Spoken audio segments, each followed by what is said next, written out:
Well, first of all, let me just say on behalf of your children and the children you work with, I'd like to thank you for being here.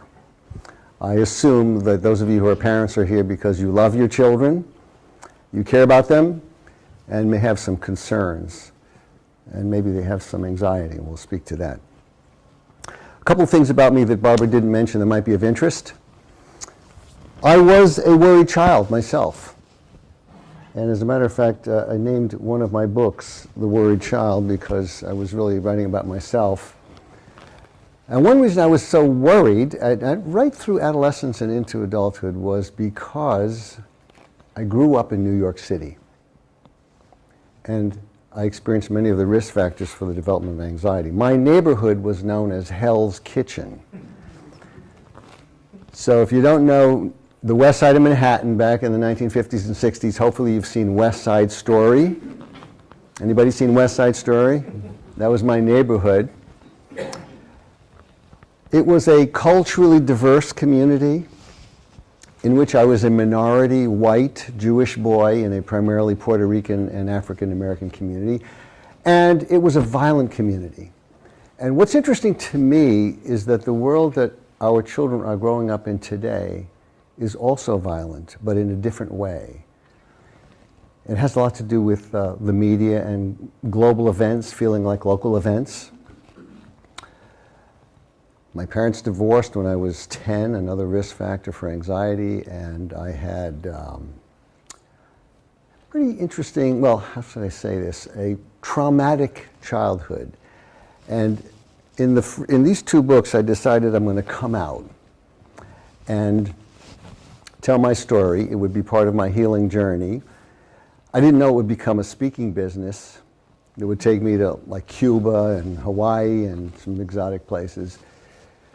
But it really was, my story is the first two chapters in these two books. So if you want the gory details, that would be one source. I also had a medical trauma when I was 9. I had the croup, which is a respiratory infection, and it makes it difficult to breathe, particularly at night. So one night, I woke up in a breathing crisis. You know, our brains have an oxygen sensor that wakes us up when the oxygen level goes down, which is what sleep apnea is. If anybody snores or lives with someone who snores, you know what I'm talking about. And I tried to call for help, and I couldn't make a sound. So I banged on the wall of my bedroom, and the next thing I know, I was in restraints in the hospital the next morning after an emergency tracheotomy, which began in the ambulance. There was a time, some of you may remember, when doctors actually came to your house. Does anybody remember that? With a black bag? You're dating yourselves. Or maybe in some rural areas, right? So our doctor comes to my house, which was apartment 6E at 70 Amsterdam Avenue, gets in the ambulance, and I'm told, I was unconscious, that he took out his fountain pen. I think I have one here. Took out a fountain pen, took the cap off, took out his pocket knife, cut the tip off the cap, made an incision in my throat, put the cap in to open up my airway and save my life. I then spent the next 2 years in the hospital hooked up to a breathing machine, and the reason I was in restraints was because they didn't want me to pull out the tube. Do you think that might be a risk factor for some anxiety? You're 9, you have a near-death experience. So hopefully I'm qualified to speak about this topic. Excuse me, I'm sorry. This is Tony. You're doing something here that's Okay, maybe you can turn it making on. noise. No, it's Okay. Preview of what we're going to talk about tonight. I am going to share with you a way of understanding anxiety that will explain who gets it, when it happens, how it happens, why it happens. We could call it the who, what, why, and when of anxiety, but most importantly, it will also tell us what we can do to be helpful. And I will then turn my attention to what you as parents can do to be helpful if you have any anxious children, or if you have any anxiety of your own. So that's the plan for the evening.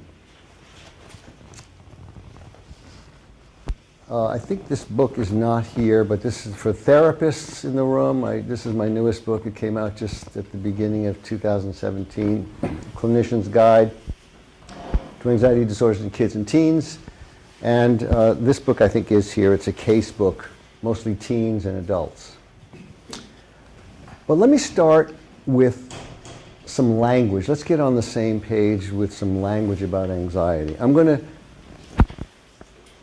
to give you three words that are often used interchangeably with the term anxiety, and the first one is fear.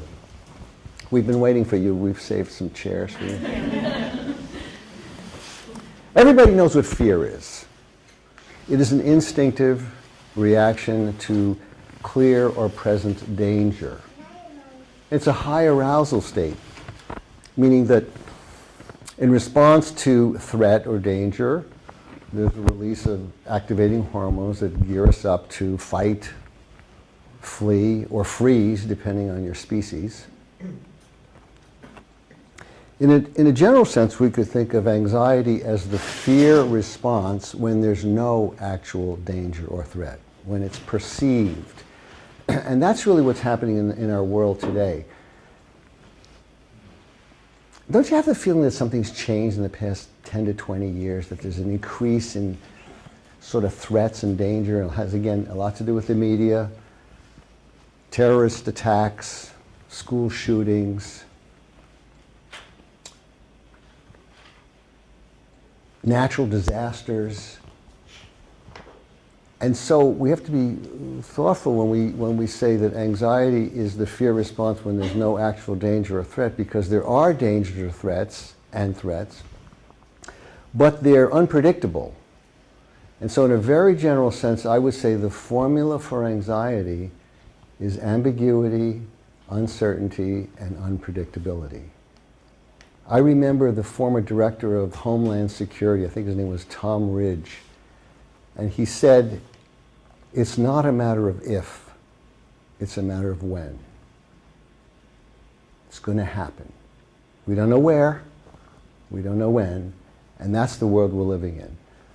And that's why anxiety is the #1 emotional disorder in our country, according to the National Institute of Mental Health, and according to the World Health Organization, the most common emotional disorder in the world. And it's increasing. The third word is stress. Stress is not the same as anxiety, but it's related to anxiety, as you'll see in this framework or template that I'm going to share with you in a moment. I think of stress as the trigger for anxiety in people who are predisposed to anxiety by virtue of a couple of ingredients which we're now going to look at. So based on my clinical work over the years and keeping up with the literature, I've identified 3 ingredients that seem to set off an anxiety reaction. And the first one is the genetic ingredient in anxiety, and I call it biological sensitivity. It turns out that approximately 20% of infants are born more sensitive to external stimuli like lights and sounds and temperature. We also know now that they're also more sensitive to internal sensations like fluctuations in blood sugar level and physical tension in their bodies, fluctuations in blood sugar level, tension, fatigue. In research, they're called the high reactors. In fact, in Burlington at the University of Vermont, there is a psychologist who's been doing research with infants, and her research is called Infant Temperament and Anxious Tendencies. Infant temperament and anxious tendencies. And they've been able to identify the biologically sensitive infants as young as 4 months of age, and they can predict which infants are going to develop an anxiety disorder by the time they start school at age 6, based on how they react to unfamiliar stimuli or objects. Here's the scene.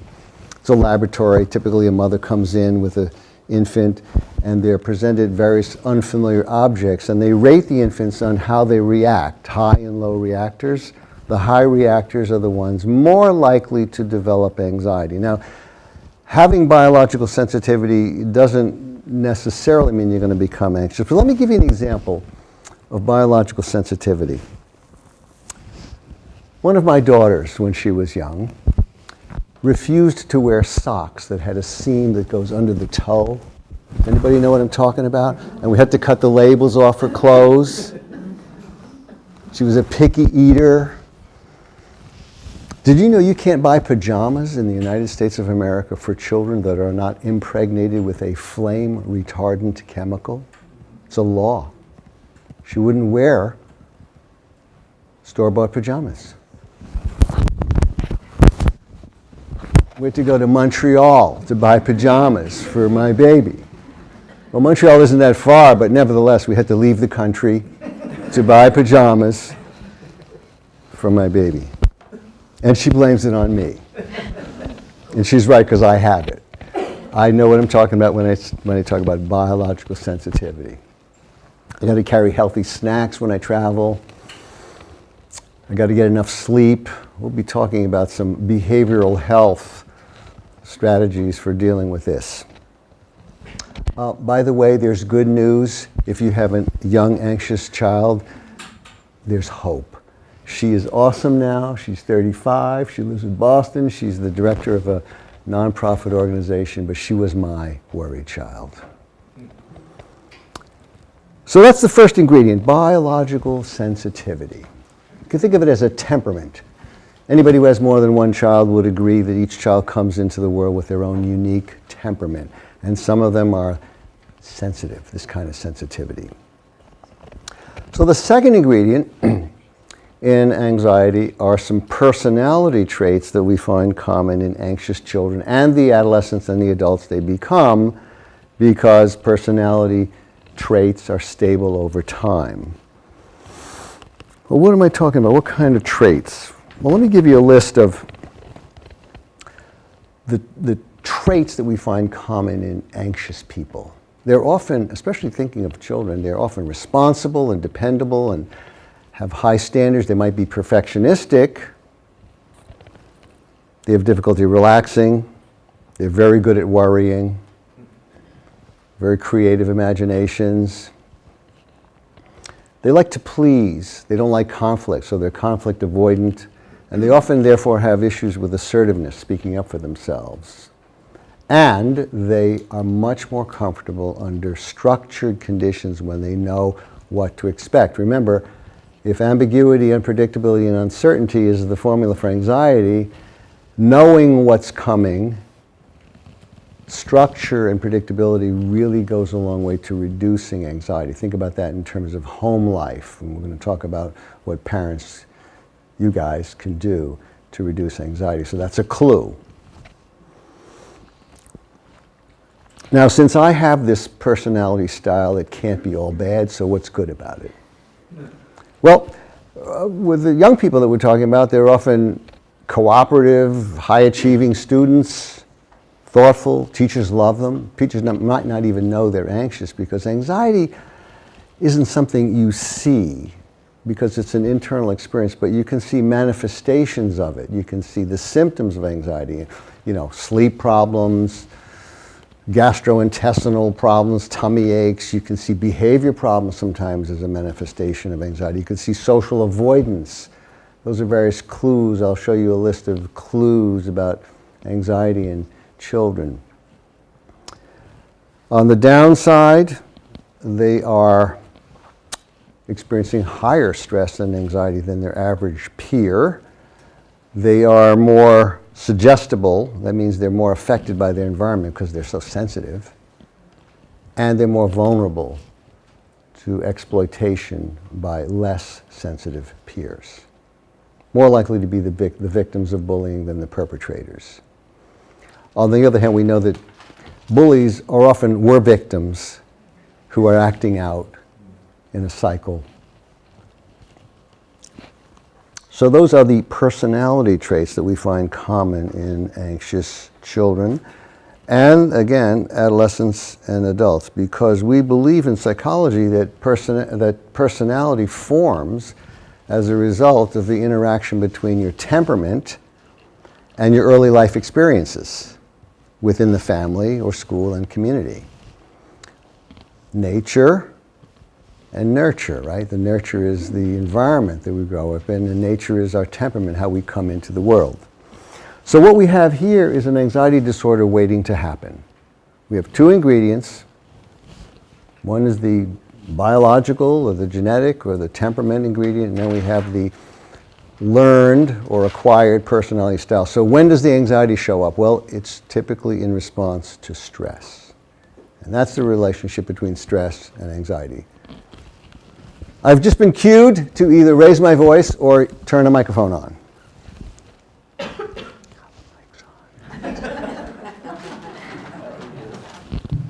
Okay. I was hoping I wouldn't have to use a handheld mic. I'd rather have a wireless lav or headset. Let me just move this down. I don't know if that's, but there you go. Okay. So, stress is the trigger, the when factor in anxiety. So let's think about stress for a few minutes. What is stress? What is stressful? Well, it's somewhat subjective. You know, what's stressful for one person may not be stressful for another. But I have created a stress test for children, which I've published in the Worried Child book. It's a list of 40 life events that occur in many families, and they're rank ordered by their stress level or their stress impact. At the top of the list, of course, would be the death of a parent, or divorce, termination of parental rights, and then it goes all the way down to, like, you know, vacations. And with adults, the adult version includes things like a job promotion, which on the surface is positive, but then it requires more adjustment, a steep learning curve. There's some stress even in positive things. So stress is the when factor. And so what this tells us, and I'm not going to go into a lot of detail about stress, but if you look at this, it tells us a few things about what we could do to be helpful. The first one is if we could manage stress, we can control anxiety. So one of the things I'm going to be recommending is how you manage your own stress and the stress in your family. We might also want to address some of the personality traits that are creating anxiety, things like perfectionism and worry and difficulty relaxing. And then we want to address this biological sensitivity factor, and I'll give you the 3 recommendations now. Actually, I'm going to give you 4. The first one is getting enough sleep. Getting enough sleep. Anybody have a teenager? Do you know how many hours teenagers are supposed to get sleep per night according to the American Academy of Pediatrics? Anybody want to guess? 9 to 12. 9 to 12. Well, they say 9.5, but we'll say 9. A recent survey of high school students found that 90% said they rarely get more than 6 hours of sleep per night. 92% said they rarely get a good night's sleep of 6 hours. That's a 15-hour sleep deficit per week.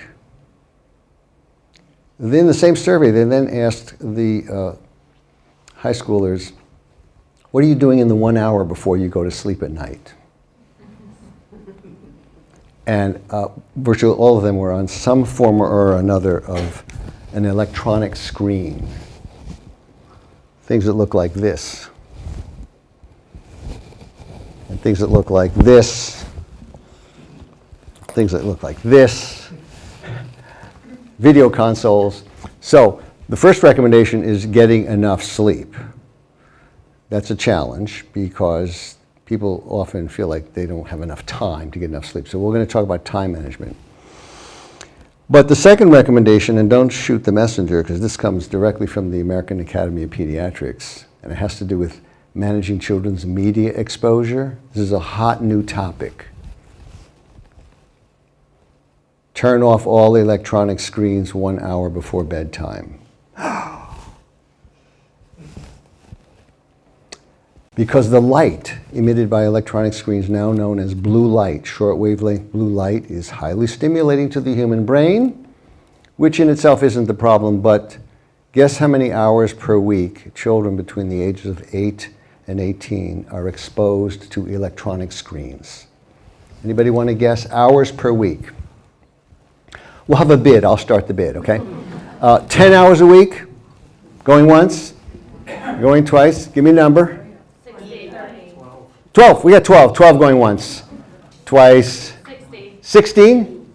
6, oh. Is that what you said? Well, you've overshot it, but not by much, because it's 49 hours per week. Now, let's do a little math. We got 7 days a week, 49 hours a week, 7 hours a day exposed to electronic screens. And guess what? That's not the problem. The problem is at night when the sun goes down. There are some hormones that the brain produces. You've heard of some of them.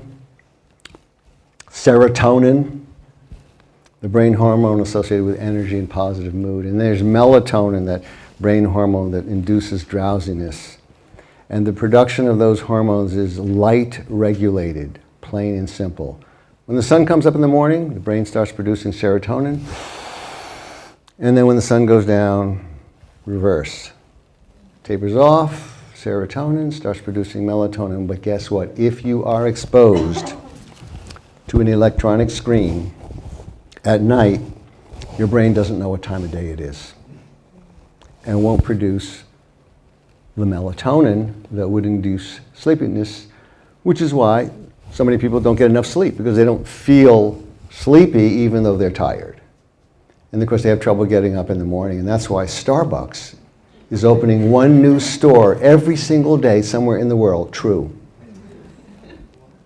Where I grew up in Manhattan, Starbucks' philosophy is you should never have to wait for a cup of coffee. So if there's a line there, you just go down the block and you go to the next Starbucks. There's like 50 Starbucks coffee shops in Midtown Manhattan.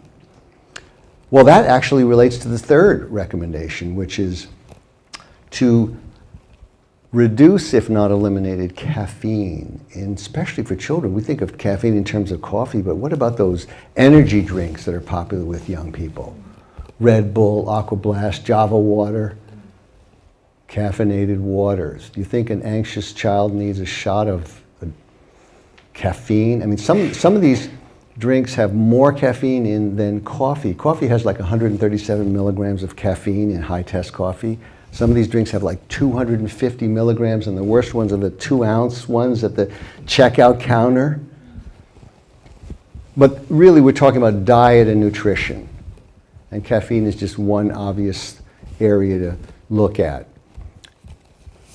We'd have a whole evening program on diet and nutrition, so I'll leave it at that. But obviously, stimulants would be counterindicated for anxiety, and that includes caffeine.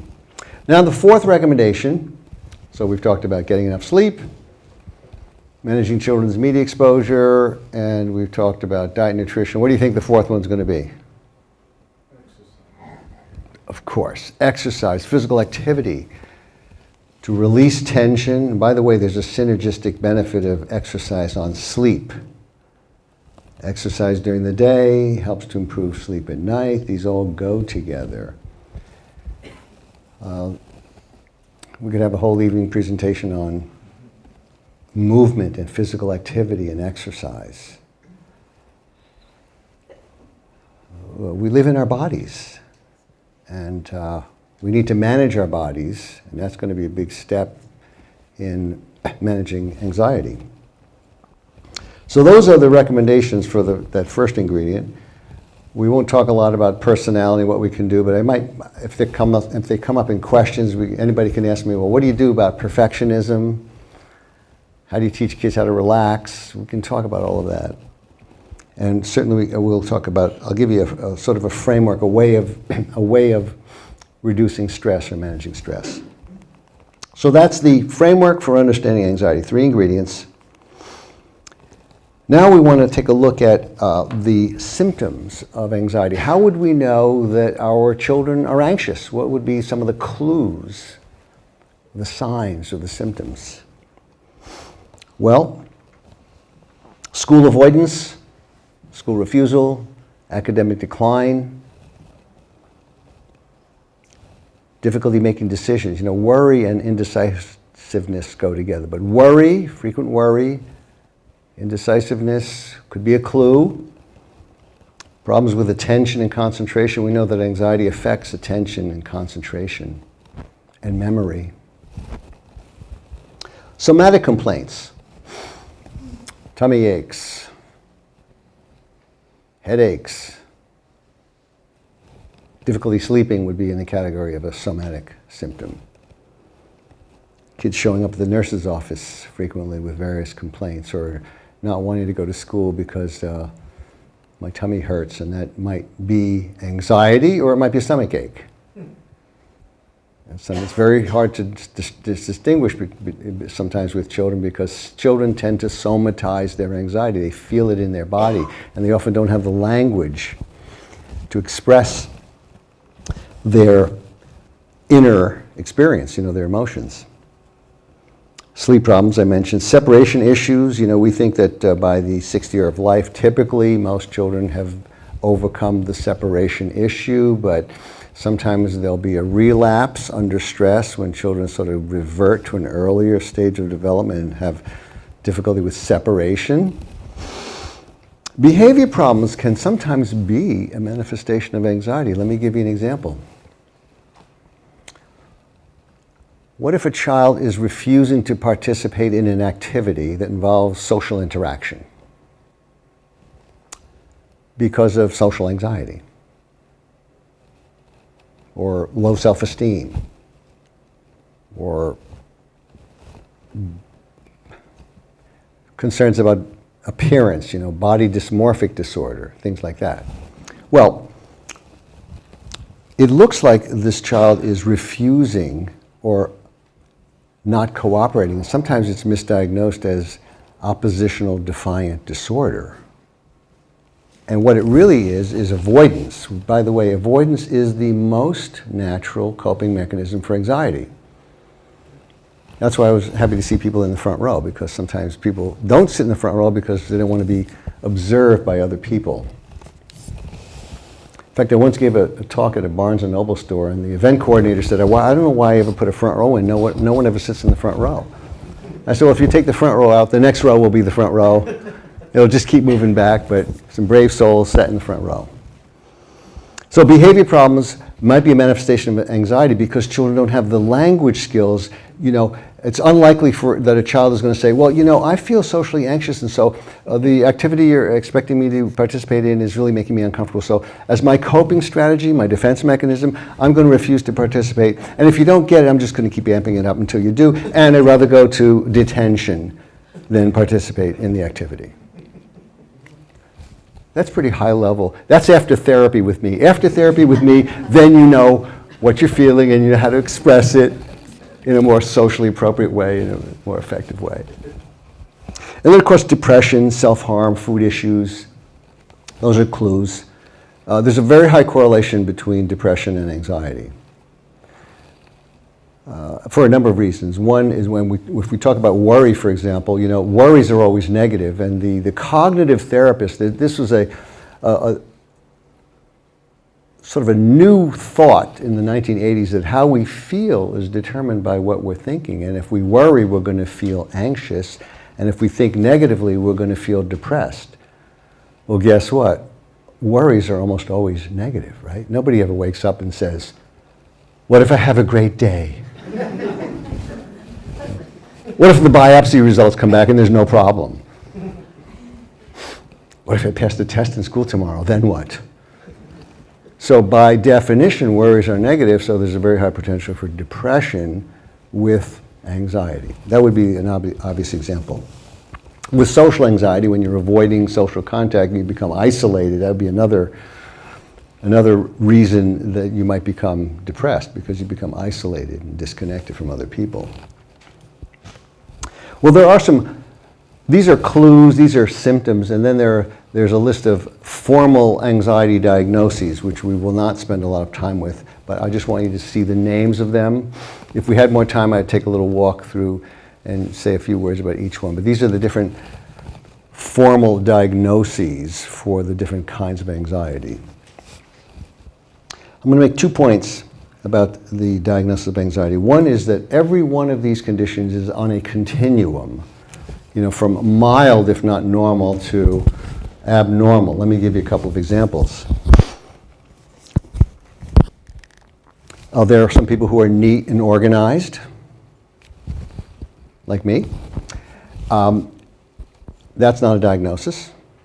But then there's obsessive compulsive disorder, where people can be controlled by their need to have things just right. How about children who are shy or emotionally inhibited? That's not a diagnosis, but those are the children most at risk for developing social anxiety.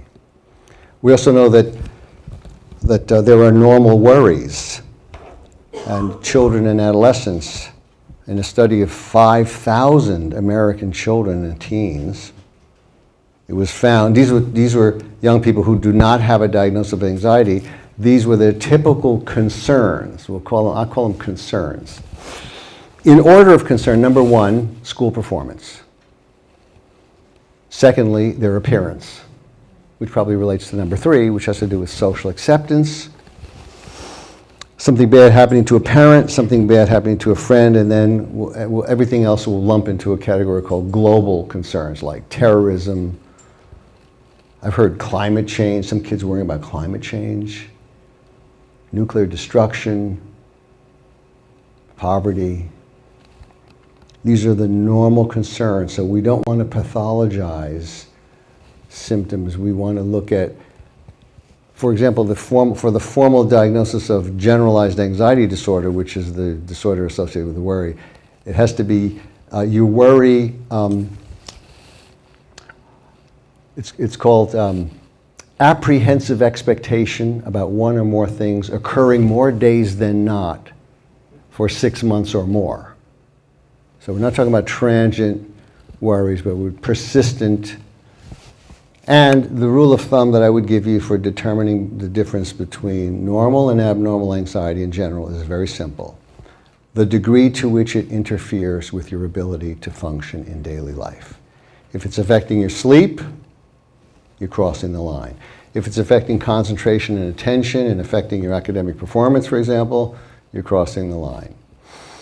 If it's affecting your ability to interact meaningfully in a satisfying way with other people, crossing the line. So those are the 2 points I would make in relation to these formal diagnoses. And there is a system called the Diagnostic and Statistical Manual of Mental Disorders, used internationally and published by the American Psychiatric Association. That's where these guys come from. Now, you have a framework for understanding anxiety, who gets it, when it happens, some general ideas about what might be helpful. Let's talk about parenting. How many of you are parents? Virtually all of you. Okay, well, let's start with what won't help.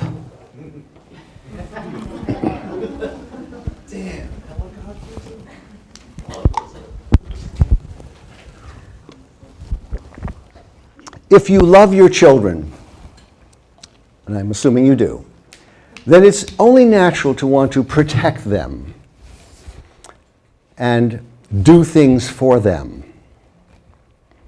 But we could sometimes do too much for our children, right? And deprive them of learning the skills they need to be able to take care of themselves. And these are all versions of basically overprotectiveness. Helicopters, bulldozers, and then we have a unique form of parenting. It's a Vermont style that I haven't found elsewhere in the country, but the snowplow parents. Now, the snowplow parents are the parents who want to pave the way so there are no bumps in the road, everything's smooth, no adversity, no frustration. Just another variation on overprotectiveness. Keep in mind, it's a natural instinct. But if we're going to talk about what would be helpful, the first thing we have to do is think about what is our purpose as a parent. Let's talk about our purpose. So almost all of you are parents, so I'm going to ask you 3 questions. And the first one is, what is your goal as a parent? What are you trying to do? How do you conceive of your job? Anybody ever thought about that? What are you trying to do as a parent? Preparing my child to be out there on his own. Could we call that independence? We're preparing our children to become independent. Anything else come to mind? What else are you trying to do? Independence, we'll start a little vocabulary list, and the first one will be independence or autonomy, independence. Reasonable support. You want to raise your children to have reasonable support or be reasonably supportive? Be reasonably supported in their... Supported, Yeah, I see. supported. So your job as a parent is to support your children, right? Is that what you mean? Their journey towards independence. Okay. So you're supporting them towards something, and it's their journey towards independence. I like the way you said that. Journey towards independence, which, by the way, we're the species that has the longest journey.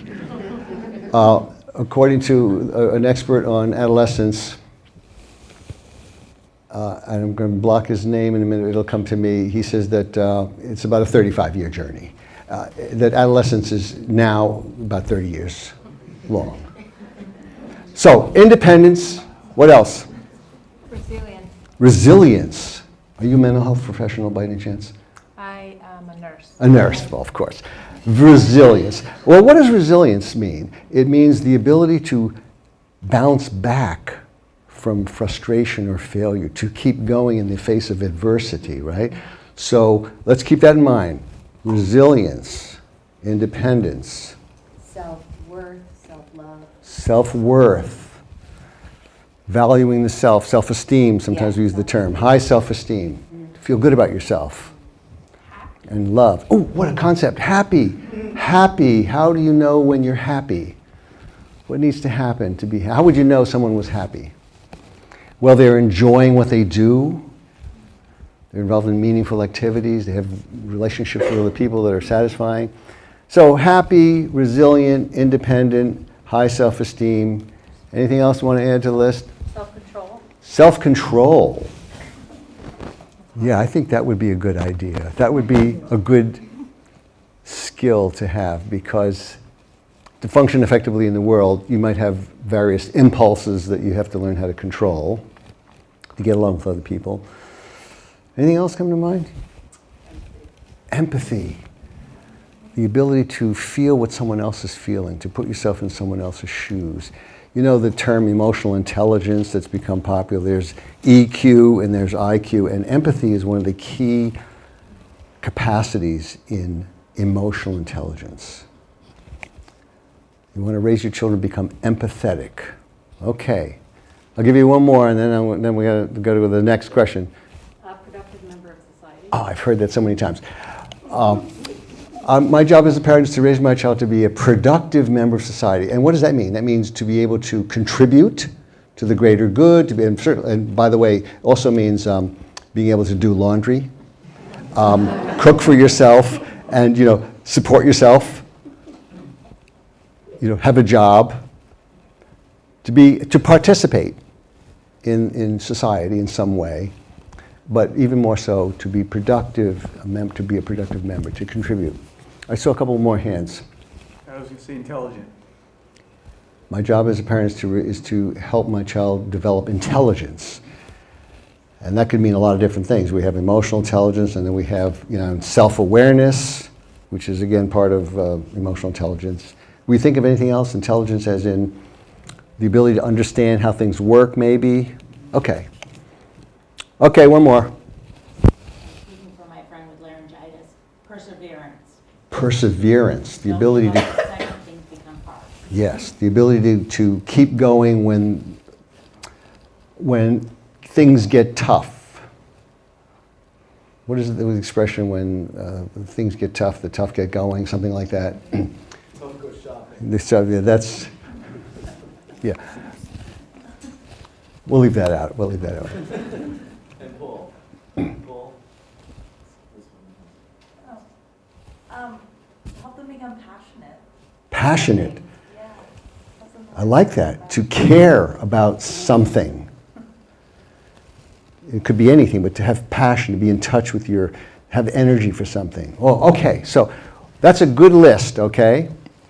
Independence, resilience, happy, contributing member of society, passionate, intelligent, empathetic. Okay, now here's the next question.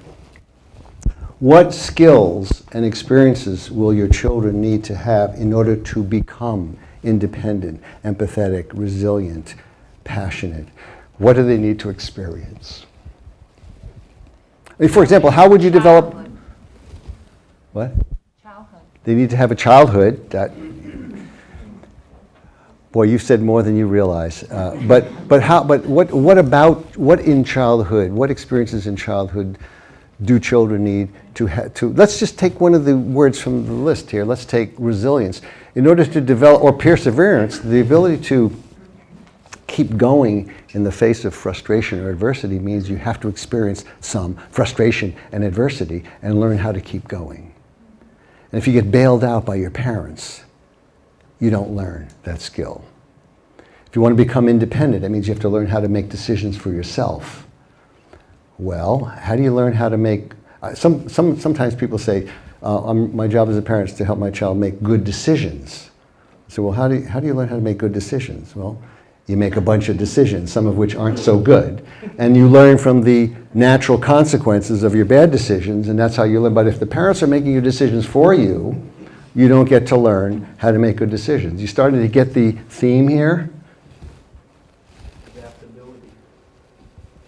What were you going to say? They need a figure in their life, or they need their parent to demonstrate all the things that the parent wants their child to be. They need to be able to also be compassionate and empathetic and, demonstrate all the habits that they want to see in their child because, environment. How do nurture, children learn? nature. How do children learn? Children learn primarily by imitation. And as a friend of mine says, children need role models worthy of imitation. You have to show your children by your own example. Can you imagine a parent who smokes trying to convince their teenager that smoking is bad? Yeah.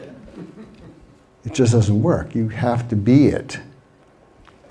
Okay, so you're starting to get the idea. Children need to fail. They need to experience frustration and adversity. And that means you as parents have to step back. That's the opposite of the helicoptering, bulldozing, and snowplowing. Step back, learn to tolerate your children experiencing the natural consequences of their own choices. That's how we learn. Wouldn't it be cool if each generation we could just pass on everything we've learned to the next generation? They wouldn't have to go through it themselves. We'd be so evolved as a culture. Just imagine that. No, we just keep going through it over and over. Each generation goes through it. You think we need some village elders to kind of point the way. Takes a village. When do you start the process of raising children to become independent, resilient, happy, empathetic, productive members of society? When does that start? Before birth. Say more. Say more. Your relationship with your child, it's going to definitely begin at birth, but you model, before birth you have to think about being a parent. And the interaction one-on-one, facial expressions, words, reactions. I remember my aunt telling me, every baby is going to fall off the changing table. Every baby... And balance. And every baby, if you use safety pins, is going to get Pricked. by a safety pin. It's not the end of the world. And that was very good advice, because that happens. And instead of falling apart, of course I felt awful, but I modeled the response. I didn't panic. The child knew that I wasn't doing anything awful. And that was just one of the, but in other times, when you're reading to your child, or you're smiling at your child, or you're singing, or you're saying of something, they're not doing something right, your tone of voice, the way you look at All the nuances. And your first point was that it starts before birth. So you can actually sing to your child before your child's born. or read to your child, or whatever. But you also touch on something interesting and that I've noticed, which is that most parents, let me say this, parents often feel that how their children are doing is a reflection on their parenting skill, and therefore if their children have anxiety or a learning problem or anything, that somehow that's a reflection of poor parenting. We got to really think about that. That's not the case in most cases. Because they all have very unique personalities. We talked about that, temperament.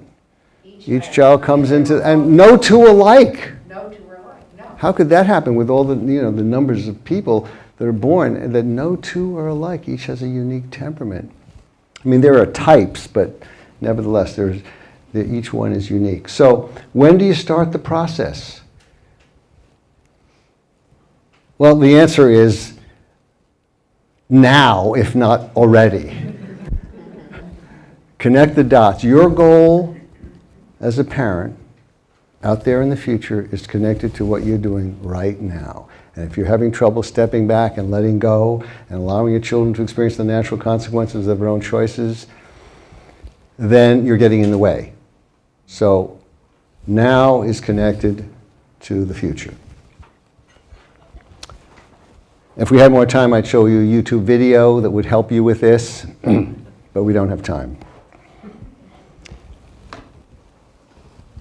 In the final minutes that we have, let me share with you some thoughts about how one thing you can do as a parent is to manage the stress level in the family, and of course that means your own stress level. And I have what I call the 3-step process, the 3 S's. I think there are a couple of teachers in the room.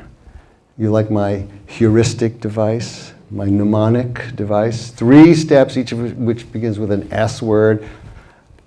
You're connecting the dots between the symptoms, the sources, and the solutions or the skills. We've talked about symptoms before. I've just categorized the symptoms into different groups: mood and behavior and somatic symptoms. When your child has a symptom, and you can identify it, you might want to ask, well, what are the possible sources of stress that are activating those symptoms within the family or in the school or the community? We talked about the media, and that could be a source of stress in many cases. But this leads us up to the most important step, which are the stress solutions. I have a list here of things we can just touch on lightly. We already talked about healthy lifestyle, sleep, diet, nutrition, exercise, managing children's media exposure.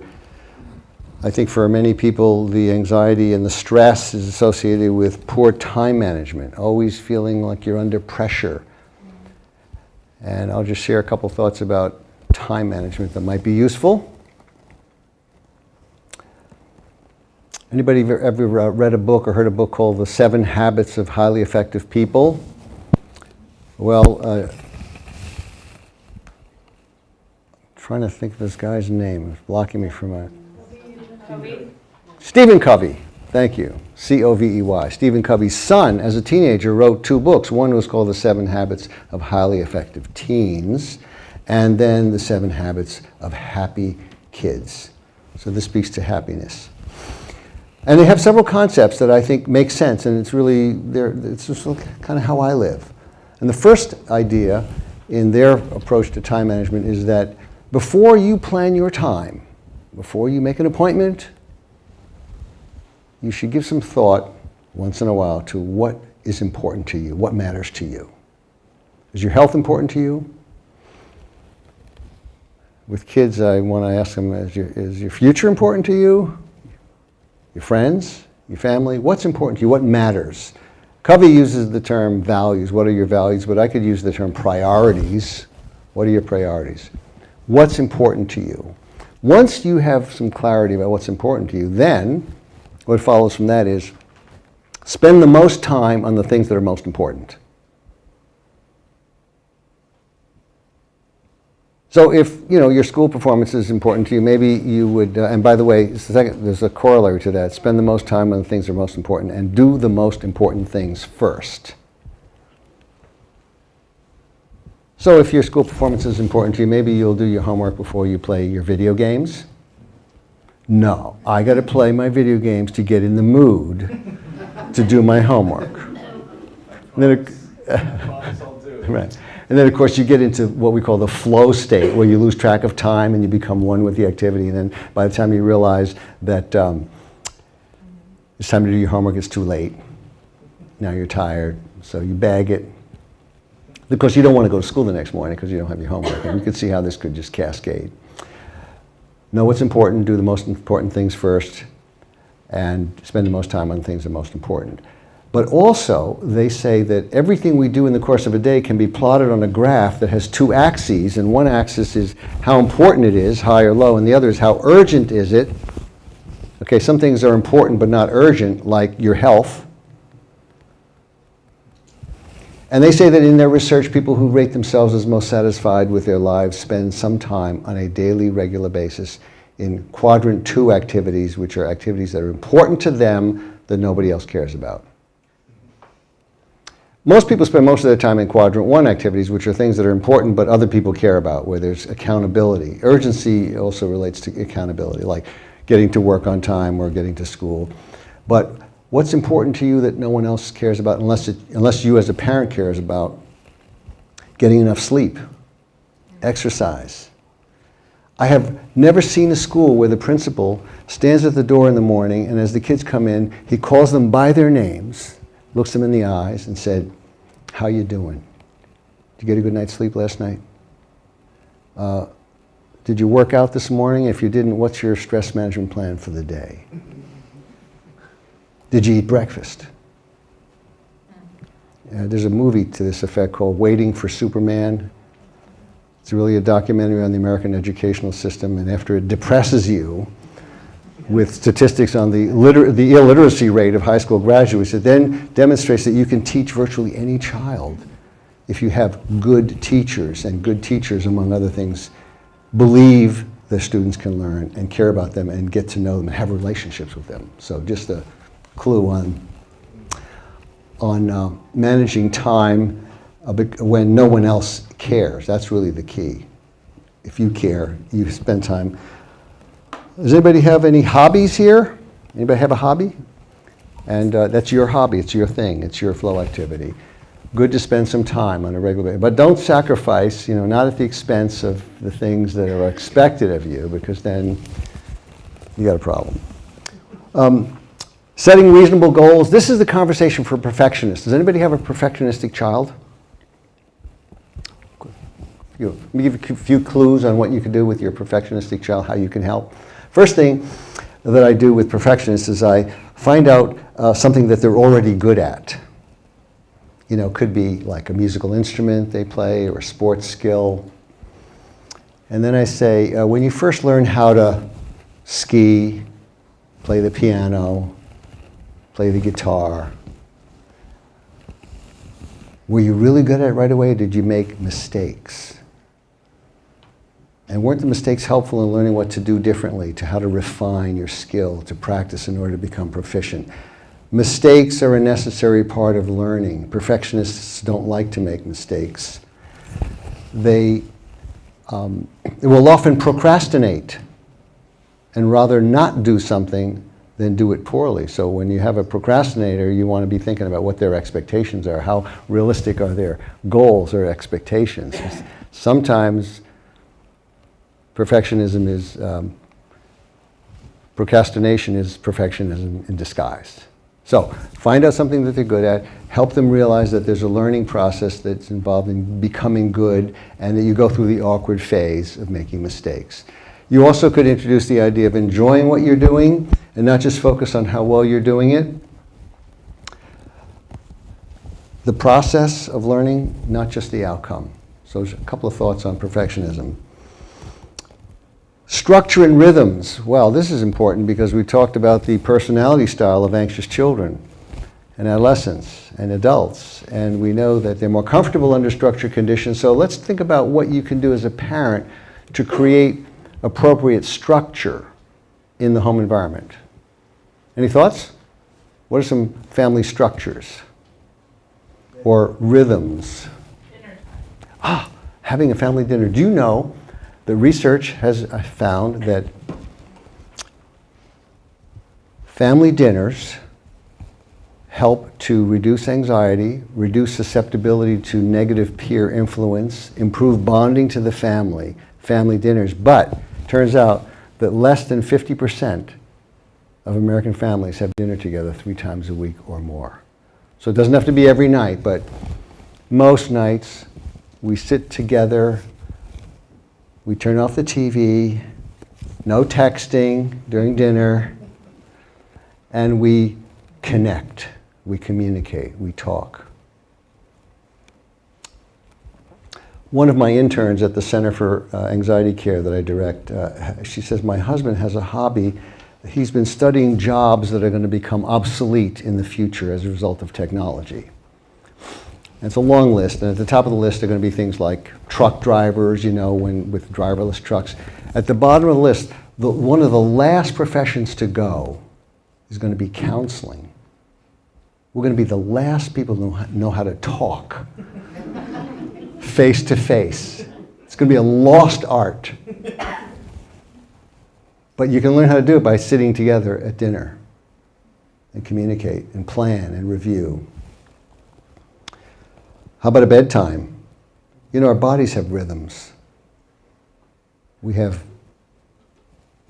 diurnal heat rhythms, we have biorhythms, we have circadian rhythms, and we function best when we live rhythmically, when we're in sync with the rhythms of our body. And it turns out, and this is another item here, I could call it green recreation, which is just a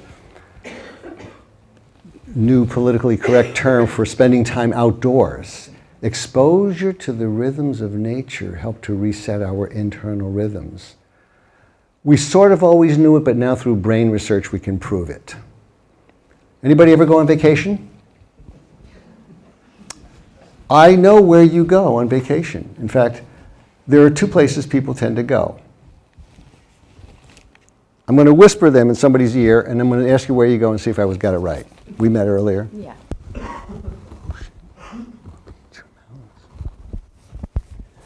Who goes on vacation? One at a time, where do you go on vacation? Somebody, raise your hand, I'll call on you. Where do you go? Barbara? Someplace warm. Someplace warm. Say more. Sunny. Sunny. Ocean. 1 for 1. Of course, I had to pull it a little bit, but where else? Where do people go on vacation? Mountains. Mountains. 2 for 2. Family cottage. Family cottage. Where is it? On a lake. On a lake. Nature. Water. We go to nature. Now, we live in Vermont. We like live in nature, but so every now and then someone says like Las Vegas, you know. But why are we drawn to nature? Well, 2 reasons. One is there's rhythms in nature, right? There's light and dark cycles, and there's the ocean. Why do we go? There's this tide that's connected to the moon. We don't think about that, but rhythms of nature. And there's one other reason, and it has to do with perspective. We go to nature to reset our perspective, because I hate to tell you folks, but the ocean was there before you were born. It's going to be there long after you're gone. We are dust in the wind. That's the new perspective. It's like all the worries and anxieties you had before you went on vacation, somehow they sort of like fade out with this new perspective. So that's why we go to nature. So spending time in nature, and this is going to be important for you as parents to make sure your children spend time exposed to the rhythms of nature, to play outdoors. Talking can be stress reducing. Having someone to talk to, someone you trust. Could be you, could be a therapist, could be a friend. And then there are flow activities. I'll just say a word about that, and then have one more thing to say, and then we'll see if I made any sense and if you have any questions. You know, I like that word flow. It's sort of one of those onomatopoeia words that sounds like what it means, you know, go with the flow. But there's a more scientific meaning to flow, and it is based on the work of a Hungarian-American psychologist with an almost unpronounceable name, which I can pronounce. Csikszentmihalyi. He's written a book called Flow, The Psychology of Optimal Experience. And he says flow is when you're engaged in an activity to such an extent that you lose track of time and of your sense of yourself as separate from the activity. You become one with the activity. Now there's a qualification, which I'm going to hold on it for a moment and ask you, based on that definition, does anybody in the room think they've experienced flow? And what activities have enabled you to access the state of flow? Give me some examples. Dancing. Exercise. What kind? Running. Runner's high. Runners tell you that I make my most creative problem-solving plans when I'm running. Puzzles. Hiking for many days out with no any. Yeah. just walking and losing yourself in the process of a long hike or walk. Music festivals. Music. And what was the second thing? Dancing. Dancing, music. Okay. Yoga, art, music, meditation, gardening, right? Wide range. But here's the qualification. You can't experience flow unless there's an optimal match between the skill level of the person and the challenge level of the activity. So therefore, somebody who isn't a good dancer, hasn't really gotten into it, dancing will not be flow, right? It'll be like, you know each other? We're husband and wife. Flow, husband and wife, flow and no flow. Hopefully we have some other flow activities. And that's not one of them, right? Yeah, so you have to, you know, and it's flow, dancing works for you because you have enough proficiency in dancing that you can do it in this way that takes you into flow. It's kind of like an automatic. And the same with runners. I mean, if someone's not in good shape, I mean, I was a runner, so I totally get that. Skiing. Well, this guy over here was my ski teacher. I never took a ski lesson. I just followed this guy down the mountain, and it became this rhythmic. We're like synchronized skiers, you know. There should be a new Olympic sport called synchronized skiing. We could win the gold on that one. But you have to have enough proficiency because at first you're learning the techniques, right? And then you transcend the techniques and you experience flow. So I'm going to recommend that all children have access to flow, meaning they have to have enough proficiency in some activity to do this, and it's an anti-anxiety state. You can't be anxious and in flow at the same time. You can't be relaxed and anxious at the same time. So we could have another evening session on teaching you how to relax and teaching you how to teach your children how to relax. And someone mentioned meditation, totally appropriate for children. In fact, I met a woman in Vermont who wrote a book called Baby Buddhas. And she teaches 2- and 3-year-olds down at the All Souls Gathering in Shelburne. She teaches 2- and 3-year-olds how to meditate. It's really a cool book. I have a slideshow I made. If we had time, I'd show you my slideshow based on her book. All right, one more thing.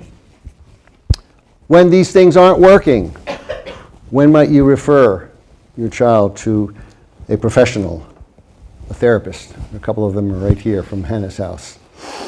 Well, prolonged physical complaints. Remember, not just 2 weeks, but a persistent pattern of physical complaints, prolonged sleep problems, academic change. You can see the list. Avoiding school or social activities, behavior problems, frequent crying and sadness or depression, difficulty relaxing, issues with eating, either overeating, undereating, and then high-risk behavior, self-harm, for example, cutting would certainly be a clue that this is something that might need some professional attention. We won't go into what we do once you refer your children to us because we don't have time for that, but these are some conditions under which you might want to be thinking about consulting with somebody and at least getting an assessment as to whether whether counseling would be helpful. So,